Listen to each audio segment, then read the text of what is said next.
അപ്പോൾ അടുത്ത നമ്മുടെ രത്നം എന്ന് പറയുന്നത് ഇന്ദ്രനീലമാണ്. ശനീശ്വരൻ്റെ രത്നമാണ്. ഗ്രഹങ്ങളിൽ ഈശ്വരീയ സ്ഥാനം കിട്ടിയിട്ടുള്ള ഒരേ ഒരു ഗ്രഹം ശനിയാണ്. ശനീശ്വരൻ എന്ന് വിളിക്കും. ലോകത്തിലുള്ള എല്ലാ ആൾക്കാർക്കും ഭയമുള്ളൊരു ഗ്രഹവും കൂടിയാണ് ശനി. സാറ്റേൺ എന്ന് ഇംഗ്ലീഷിൽ പറയും. ശനിയെ പേടിയില്ലാത്തവരാരുമില്ല. സാത്താൻ എന്ന് പറയുന്ന ആൾക്കാരും ചിലരുണ്ട്. അത് സാത്താനുമായിട്ട് ശനിക്ക് ബന്ധമൊന്നുമില്ല. ആ ശനി വേറെ, ആ സാത്താൻ വേറെ, ഈ ശനി വേറെ, രണ്ടും രണ്ടാണ്. നവഗ്രഹങ്ങളിലുള്ളൊരു പ്രധാനപ്പെട്ട ഗ്രഹമാണ് ശനി. ശനീശ്വരൻ എന്ന് പറയും. ശനിക്ക് ജാതകത്തിനകത്തില്ലാത്ത ഒരുപാട് പ്രത്യേകതകൾ വേറെയുണ്ട്. ശനിക്ക് എല്ലാ നക്ഷത്രക്കാർക്കും ഒരു വർഷത്തിൽ 3 പ്രാവശ്യം കടുത്ത പ്രതിസന്ധികൾ ശനിക്ക് ഉണ്ടാക്കാൻ കഴിയും. അത് ജന്മശനി എന്ന് പറയും. ഒരാളിന് ശരാശരി 3 ജന്മശനി വരെയാണ് വരിക. അപ്പോൾ ശനിയെ പേടിച്ചിട്ട് ഒരുപാട് പുരാണങ്ങളിലെല്ലാം ശനി ഒരു കാർമിക് പ്ലാനറ്റുകളിൽ പെട്ട ഒരു ഗ്രഹമാണ് ശനി. രാവണനൊക്കെ ഒരുപാട് ദുരനുഭവങ്ങൾ ശനി ഉണ്ടാക്കി കൊടുത്തിട്ടുണ്ട്.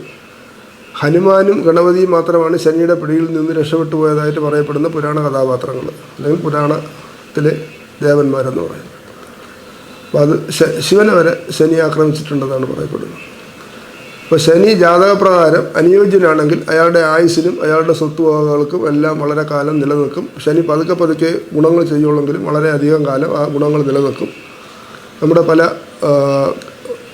വലിയ പൊളിറ്റിക്കൽ നേതാക്കന്മാരും അതുപോലെ ഈ രാജ്യത്തിന് ഏതെങ്കിലും തരത്തിലുള്ള വലിയ ഗുണങ്ങൾ ഉണ്ടാക്കി കൊടുത്തിട്ടുള്ള ഉദ്യോഗസ്ഥന്മാരുമെല്ലാം ശനിയുമായിട്ട് ബന്ധപ്പെട്ടിട്ടുള്ള ആൾക്കാരാണ്. അപ്പോൾ ശനിയുടെ ഗുണം എന്തെന്ന് വെച്ച് കഴിഞ്ഞാൽ ശനി തരുന്നത് കാലാകാലം നിലനിൽക്കും. ശനി ഒരുപാട് പരീക്ഷണങ്ങളിലൂടെ ഒരു വ്യക്തിയെ കൊണ്ടുപോയെന്നും വരും. അതുപോലെ ഗസറ്റഡ് പദവി ശശമഹായോഗം എന്നൊരു യോഗമുണ്ട് ശനിയുമായിട്ട് ബന്ധപ്പെട്ട്. അത് വളരെയധികം പ്രയോജനം ചെയ്യുന്ന ഗുണമാണ്. യൂണിഫോം ഇട്ട് നടക്കാൻ പറഞ്ഞിരിക്കുന്ന ഒരു യോഗമാണ് ശശമഹായോഗം. അല്ലെങ്കിൽ അതുപോലെയുള്ള വലിയ പദവി ഉണ്ടാക്കി കൊടുക്കുന്നതാണ്. പിന്നെയുള്ള ഒരു സംഭവം എന്ന് പറയുന്നത് ശനി ജാതകപ്രകാരം അനുയോജ്യമല്ലാത്തവർ ഇന്ദ്രനീലം ധരിക്കുകയും ചെയ്യരുത്.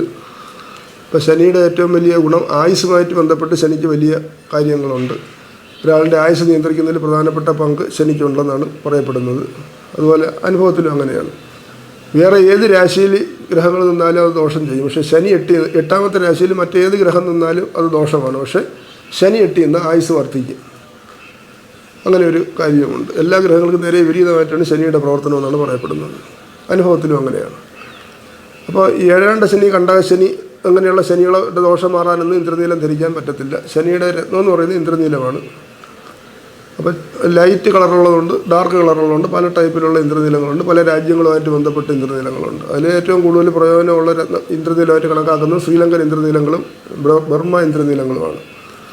ഇപ്പോൾ ജാതകപ്രകാരം നമ്മൾ നോക്കുമ്പോൾ ആദ്യം വേണ്ടത് ഈ ജാതകം ആദ്യം കൃത്യമായിട്ട് തയ്യാറാക്കണം. തയ്യാറാക്കിയിട്ട് ഇടവ ലഗ്നം, മിഥുന ലഗ്നം, കന്നി ലഗ്നം, തുലാലഗ്നം, മകരലഗ്നം, കുംഭലഗ്നം, ഇത്രയും ലഗ്നക്കാർക്ക് ഇന്ദ്രനീലം 100% അനുയോജ്യമാണ്. അതുപോലെ മീനലഗ്നക്കാർക്ക് ചില ആൾക്കാർക്ക് ഇന്ദ്രനീലം ഗുണം ചെയ്തിട്ടുണ്ട്. ബാക്കി ലഗ്നക്കാർക്കൊന്നും ചൊവ്വയുടെയോ ചന്ദ്രൻ്റെയോ സൂര്യൻ്റെയോ ലഗ്നക്കാരൊന്നും തന്നെ യാതൊരു കാരണവശാലും ഇന്ദ്രനീലം ധരിക്കരുത്. ഇന്ദ്രൻ ധരിച്ചു കഴിഞ്ഞാൽ അപകടങ്ങളും മറ്റ് പ്രശ്നങ്ങളൊക്കെ ഉണ്ടായിട്ടുണ്ട്. വളരെയധികം മോശപ്പെട്ട അനുഭവങ്ങളുണ്ടായ ഒത്തിരി ആൾക്കാർ ഇന്ദ്രനീലം ശനിദോഷം എന്ന് കേട്ട ഉടനെ ഇന്ദ്രനീലം വാങ്ങി ധരിക്കാനേ പാടില്ല. ശനി ദശയാണെന്നും പറഞ്ഞ് ഇന്ദ്രനീലം വാങ്ങി ധരിക്കാൻ പാടില്ല. ശനിയുടെ രത്നം നമുക്ക് വെള്ളിയിലും സ്വർണ്ണത്തിലും ധരിക്കാം. വെള്ളിയാണ് കോമൺ ആയിട്ട് ഉപയോഗിക്കുന്നത്. ഇരുമ്പിൽ ധരിക്കണമെന്ന് പറയുന്ന രീതിയൊക്കെ ഉണ്ട്. അതൊന്നും പ്രാക്ടിക്കലി നടക്കുന്ന കാര്യമാണെന്ന് തോന്നുന്നില്ല. സ്റ്റീൽ മോതിരത്തിലൊക്കെ ഈ ഇന്ദ്രനീലം ധരിക്കാറുണ്ട്. ബ്ലൂ സഫയർ എന്നാണ് ഇംഗ്ലീഷിലെ പേര്. ബ്ലൂ സഫയർ അല്ല, ശ്രീലങ്കൻ ബ്ലൂ സഫയറാണ് ഏറ്റവും ക്വാളിറ്റി ഉള്ളതും ജ്യോതിഷപരമായിട്ട് നല്ല പ്രയോജനമുള്ളത്. അതറിഞ്ഞാൽ ബർമയുടെ രത്നങ്ങളാണ് നമുക്ക് ഗുണം ചെയ്ത് കണ്ടിട്ടുള്ളത്. ബാങ്കോക്കിൽ നിന്ന് ഇതേ രത്നം വരുന്നുണ്ട്. അതിന് അത്രത്തോളം ക്വാളിറ്റി ഉള്ളതായിട്ട് പറയപ്പെടുന്നില്ല. എന്നാലും പലരും അത് ഉപയോഗിക്കുന്നുണ്ട്. പിന്നെ അതിന് പകരം കുറേ നല്ല രത്നങ്ങളുണ്ട്. അതിലൊന്നാണ് അയോലൈറ്റ്. ഇന്ദ്രനീലത്തിൻ്റെ അതേ റിസൾട്ടുകൾ തന്നെ അയോലൈറ്റ് ധരിച്ചാൽ കിട്ടുമെന്നുള്ളതാണ് നമ്മുടെ ഇതുവരെയുള്ള പ്രാക്ടിക്കൽ അനുഭവത്തിൽ പറയുന്നത്.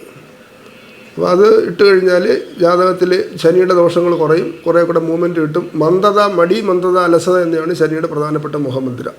അപ്പോൾ അങ്ങനെയുള്ള ആൾക്കാർക്ക് ജാതകപ്രകാരം ഇന്ദ്രനീലം അനുയോജ്യമാണെങ്കിൽ ധരിച്ചു കഴിഞ്ഞാൽ അത് അവർക്ക് വളരെയധികം പ്രയോജനം ചെയ്യും.